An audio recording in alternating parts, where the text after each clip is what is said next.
Hey, David Brewster here with a new episode of Chordplay. This is the Chords of Johnny Marr, and I've had a ton of requests to feature some music from Johnny Marr and the Smiths. And part of the reason for the delay, because this episode is long overdue, is I'm honestly not that familiar with Johnny Marr's playing style. He's very different the way he approaches the guitar, and I'm also really not that familiar with the Smiths' music. That's just a pile of music that I've never really visited or listened to before, but I'm catching up. I'm listening to it and really checking out what Johnny did with the band. And the Smiths are essential. They formed in Manchester, England in 1982, and they only lasted from 82 until 1987. And then during that time, they released 4 studio albums, 3 EPs, 1 live album, and 10 compilations. And definitely, Johnny Marr's playing style, kind of filters through all those Smith songs. And it's really interesting, very unusual, and kind of random. Different tunings, use of a capo, really unusual chords and stuff. But great music. So if you're a Smiths fan, a Johnny Marr fan, or you requested this episode, buckle up, because here we go.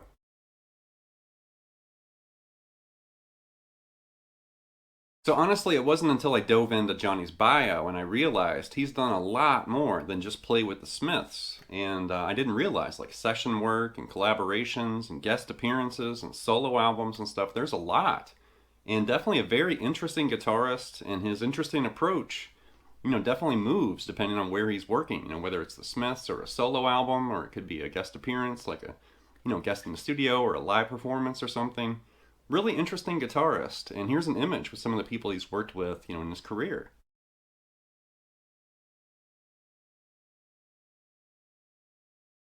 So while putting this episode together and doing the research and getting everything ready, I actually read through an old Guitar Player magazine from the January 1990 issue, and that was a cover story feature with Johnny Marr. And he shared all kinds of stuff in that interview. He was talking about tunings and specific songs and recording techniques and some different things, and it was really interesting. And even though I'm not really that familiar with Johnny's, bio and his history, reading that interview definitely helped me kind of get a better idea of where he's coming from and what he likes to do on the guitar.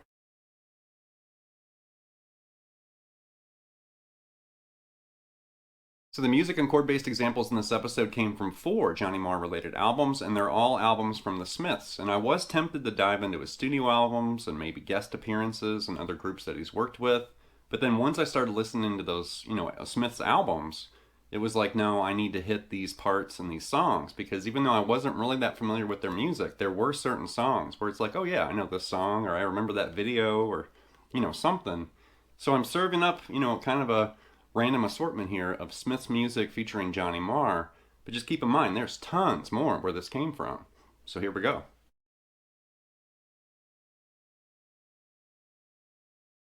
So with the opening, that's the Headmaster Ritual from the album Meat is Murder, and I actually learned this from reading the interview with Johnny that was in Guitar Player magazine back in 1990. And in that interview, there was a whole section where he talked about altered tunings and using a capo, and he mentions the song, and he said the Headmaster Ritual is an open D with a capo on the 2nd fret. So that's how I learned it. And then I noticed online there's sheet music and online tab written in open E without the capo. And then I saw Johnny on the Fender website, and he was playing this in open E without the capo. So I'm a little confused, but I'm basing what I'm playing here off what I read in the Guitar Player magazine interview. And that was like this.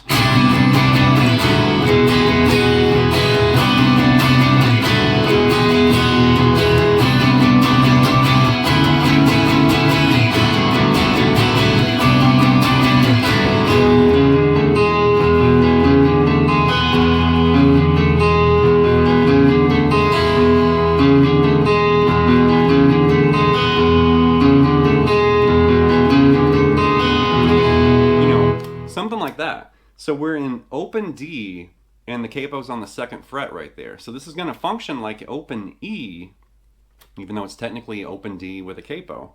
But that first chord right here, this is really unusual. I have no idea where Johnny's getting these chords, probably just out of his imagination. But right there, in this tuning, that's a C major 9 right there.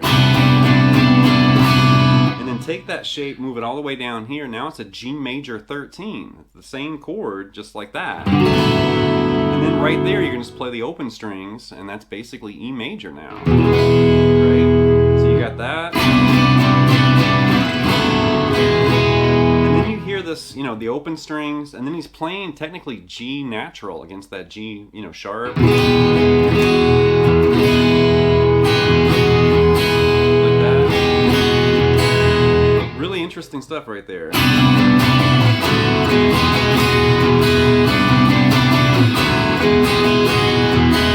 Right there, go back to that C major 9. Then you want to move it up a whole step. Now it's a D major 13 sus 2. And back to that G major 13. And then you're back into that C major 9. And then just one hit on that G major 13 to the open E. And then you hear this little maneuver.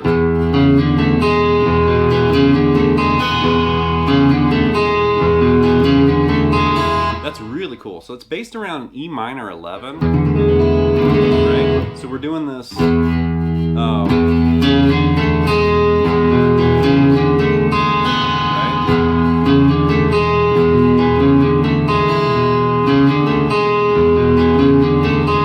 So it's like you're alternating between that open B and the open high E at the end.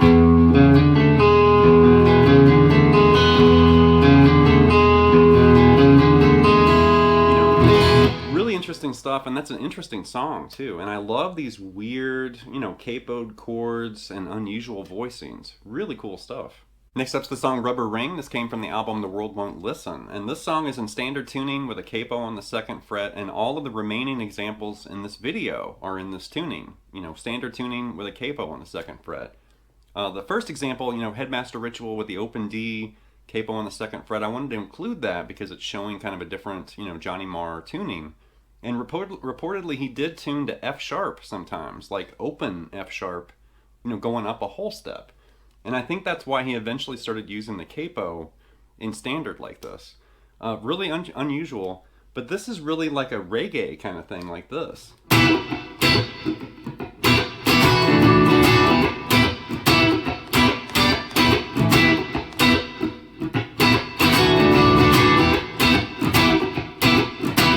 Really nothing hard here. It's just one chord for the most part. That E minor.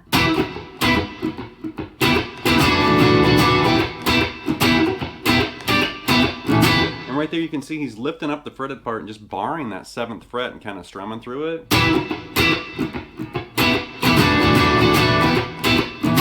He also reaches up and grabs this high D with that E minor shape. So that's like an E minor 7 right there. Like that, and go right back to the first part.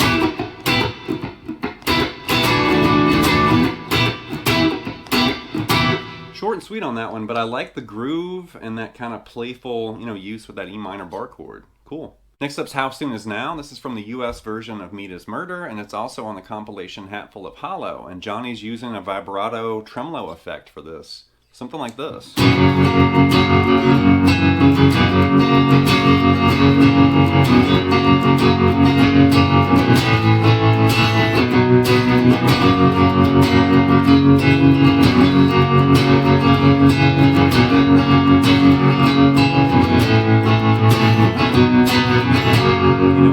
Something like that. So it is kind of deceptive because that effect is really kind of hiding what's going on. Really, he's, you know, standard tuning, capo on the 2nd fret, and technically that's going to be an F sharp chord, but it's going to look like E major right there, right? So what we're doing is basically hammering on the bottom part. You know, keep this, you know, G sharp kind of held down for that E shape, even though it's technically F sharp. But he's really just hammering on right there. And he's really letting the effect do some of the work. Because you're really hearing that bouncy kind of vibrato effect. He's not really strumming it out like that.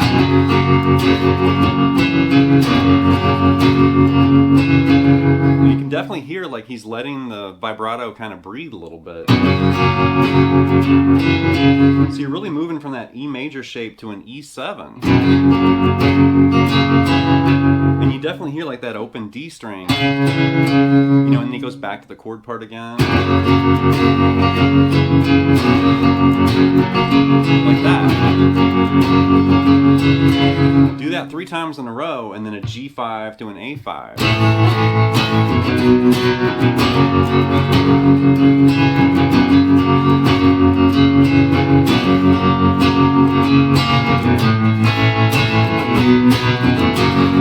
Very basic stuff, but I love songs that actually use effects, and then it gives you a chance to actually kind of, pull out a pedal or, kind of tweak an effect pedal or something and match what you're hearing on a recording.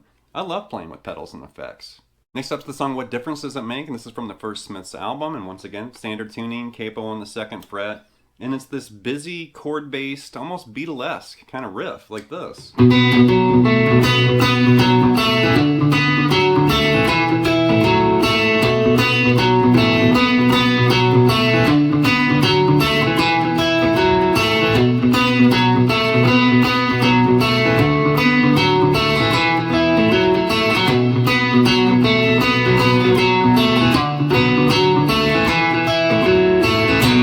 Something like that, and it's deceptively hard to play because we're doing this A5, A7 kind of thing.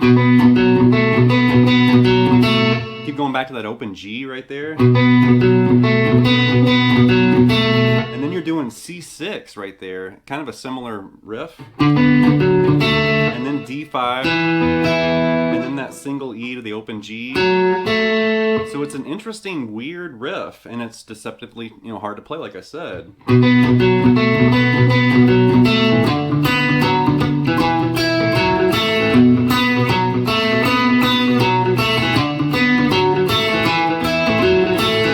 What a weird little riff, but it's cool. Next up's the song Heaven Knows I'm Miserable Now from the compilation Hatful of Hollow, and we're in standard tuning, capo on the 2nd fret once again, and it's something like this.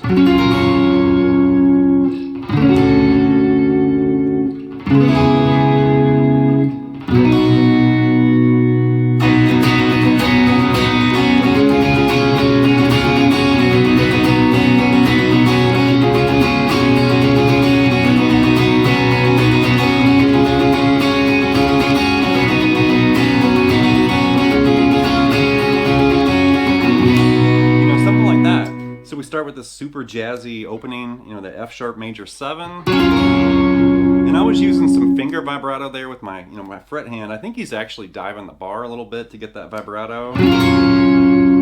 So F sharp major 7 to D major 7 right there, and then C sharp minor 7 right there to B major right there, and then he starts strumming like crazy right there, and that's just B major to B sus2.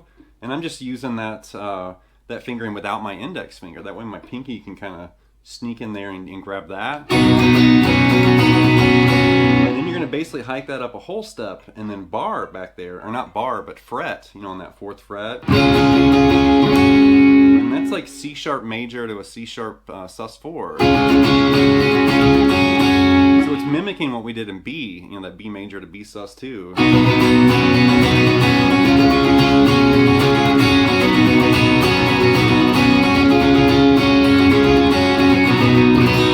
Once again, what an interesting guitar part, and unusual chords, the capo, the whole thing. Johnny Marr is cool, but he's weird. Okay, last but not least is the song This Night Has Opened Up My Eyes. This is also from the compilation Hatful of Hollow, and it's something like this.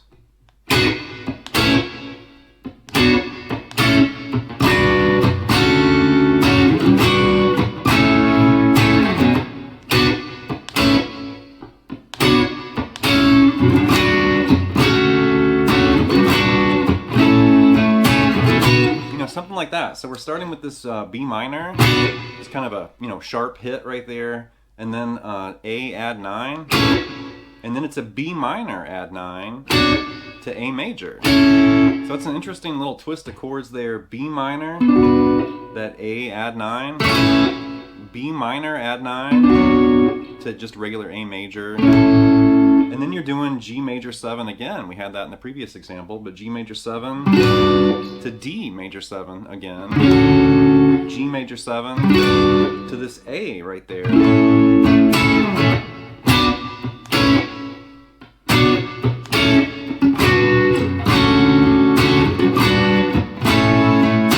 So it's really interesting to see Johnny use a capo, different tunings, unusual voicings, and he's actually playing chords. Like, he's not just doing like one fingered, bar chords or something like that. He's definitely playing some changes, using jazzy extensions and stuff like that. Really cool guitarist. And check out that guitar part, it's so cool.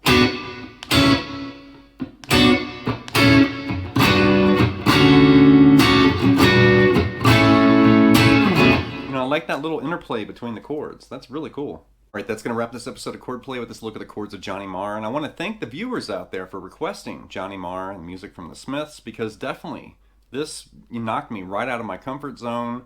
I don't even really remember what I was doing before I jumped into this. And then I found the tunings, I grabbed my capo, and I was like, oh wow, this is totally different than what I was, practicing right before I hit this. And I love doing that, just shaking things up. Maybe looking at a guitarist that plays a little differently or arranges things a little differently. And there's tons of examples of players like this. Michael Hedges, Buckethead. I mean, look at people like Elliot Easton, from the Cars. I mean, really just any guitarist that's a little different. Maybe the use of effects, unusual tunings, maybe grabbing a capo. Just voicing things and playing things erratically or differently. And it's interesting. It's definitely way more interesting than just noticing like another player that sounds exactly like another player that sounds exactly like another player, where it's like, okay, all this batch of players all sound the same. But when you find somebody really unique, the Edge from U2 or somebody like that, where they really created like this kind of different approach, different view of the guitar, and just putting everything, together differently, that's really inspiring. And that's what I think what every guitarist should do.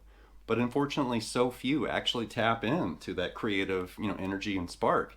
And Johnny Marr definitely has. So anyway, leave some feedback and comments. Please subscribe to Night Lessons, and I'll be back before you know with more content and material. Thank you.